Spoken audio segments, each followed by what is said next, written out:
چې و نو یو نازک سپین وری و. سهار وختي د نورو پسونو او بوزو سره څرځای ته ووتی. رمې سملاسي د وښو په خوړو پیل وکړ. خو سپین وری د دوی په منځ کې په خوندورو وښو پسې ګرځېدی. دېخوا هاخوا ته یې کتله.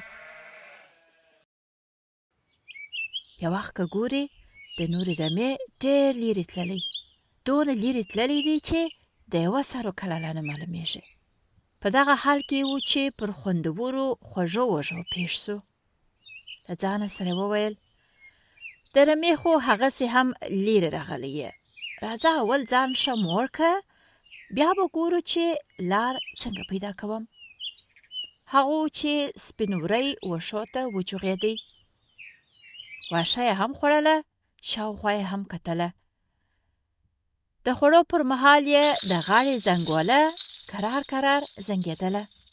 سپین وری شاته چندانې مخ نه وراړوی، خو د ونې تر شا یو خورا زورور تک تور غټ مټ شرموښ ورته غلی پټ دی. غږ و غږ یې نه راوځي. له ځانه سره خورا په کټ کټ خاندي چې څنګه غوړه ګوله پر پېښه سوه. هغه و چې یو دم یې ځان د وري و مخ ته ور واچوی. داړې ورته راویستې. سپین وری ورته وویل پام چې اوس مې ونه خورې، که دې وخوړم سخت به پښیمانه سې. شرموښ ورته وویل ولې به پښیمانه کېږم؟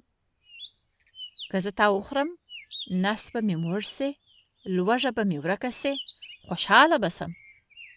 وري ورته وویل ما خو اوس ډېر واښه خوړلي. که ته ما اوس وخورې نو زما سره به زما په نس کې پراته واښه هم ستا نس ته در ولوېږي. شنه واښه به دې پر نس در درد کې. شرموښ ورته وویل سپین ککیه خبره دې بده نه ده. زما د وښو له بویه لا بد راځي.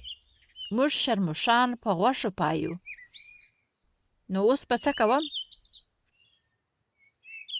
وري ورته وویل انتظار وکړه چې زما په نس کې واښه هضم سي. کله چې مې واښه هضم سوه نو بیا کولی سې ما وخورې. بیا به دې پر نس هم نه درد کېږي.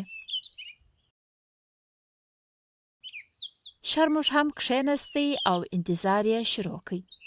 5 دقیقې وروسته یې وویل واښه دې هضم سوه؟ وري ورته وویل یا لا تر اوسه نه دي هضم سوي. شرموښ 5 دقیقې نور هم انتظار وکړ او بیا یې له وري وپوښتل واښه دې هضم سوه؟ وري ورته وویل نه تر اوسه لا نه دي هضم سوي. ما بیخي ډېر واښه خوړلي دي. کیدای سي داسې په اسانۍ هضم نه سي. کاشکې زه اتڼ شروع کړم. کیدای سي بیا واښه ژر هضم کړی سم. شرموښ ورته وویل نو څه ته ګورې؟ اتڼ دې کوه. وري ورته وویل زه به د خپلې غاړې زنګوله راوباسم او تا ته به یې درکړم. ته یې په زور زور شرنګوه او زه به اتڼ درته کوم. په دې توګه به مې واښه ژر هضم سي. شرموښ هم له وري څخه زنګوله واخیستله او په خپل ټول زور یې شرنګوله. وري د زنګولې غږ ته اتڼ کوي.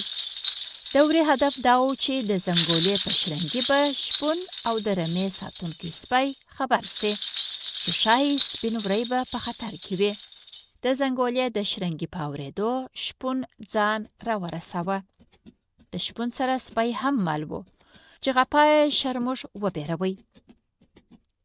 شرموښ چې پوه سو شپانه سوټی په سر اخیستی دی او د سپي سره یو ځای ورنږدې سو نو پښې یې چابکې کړې.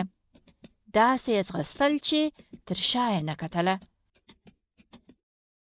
شپون راغی او ری یې د ځانه سره بوتلی او د رمې سره یې بیرته یو ځای کړ. سپین وری ځان ته په خپل عقل نجات ورکړ. خو دا درس یې هم زده کړ چې بل ځل به د خوراک پر مهال خامخا سر راپورته کوي او له خپلې رمې به ډېر لیرې نه ځي.